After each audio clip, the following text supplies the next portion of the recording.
See, the funny thing is, you're a lot taller than me. You're a lot bigger than me.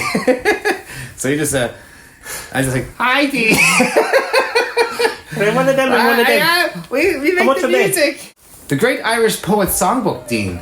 Yeah. What is the Great Irish Poets Songbook? Well, it's a bunch of songs based on the great Irish poets, or the works of the great Irish poets. Do you think that this fair? It's pretty straight. It's self-explanatory, really. Absolutely, yeah. You know? When you say it like that, that's it. Because there are some great Irish poets. Yeah. And they wrote some great poems. I'm pretty sure we're going full circle now, yeah.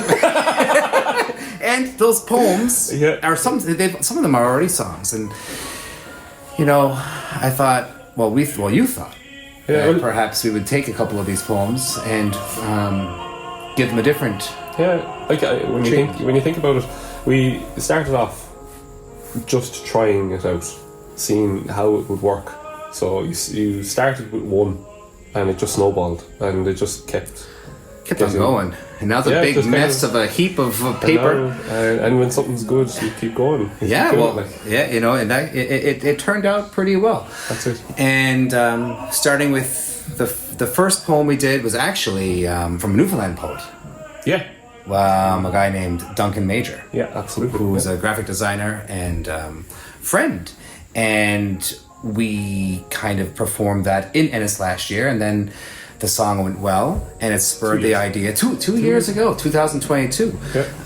And it spurred the idea of you threw me then Easter 1916 by the Yates, and once we got through that behemoth, we started kind of tacking other ones on, and it's what you describe them as like little worlds of sound, right? These pieces. Yeah, you just find the right word for each piece, and we developed those freedom within that structure. Then and then together you've brought the expertise from the singer's perspective to make them singable. No, I feel like that James has kind of created a word for each song, and he has the melodies of every line are already there, and it's just a question of trying to make the text fit so that the meaning comes out first. Like, it's the first thing you're hit when you have these songs now. The first thing that we feel immediately is the text. It hits you, and it should feel like it's almost spoken.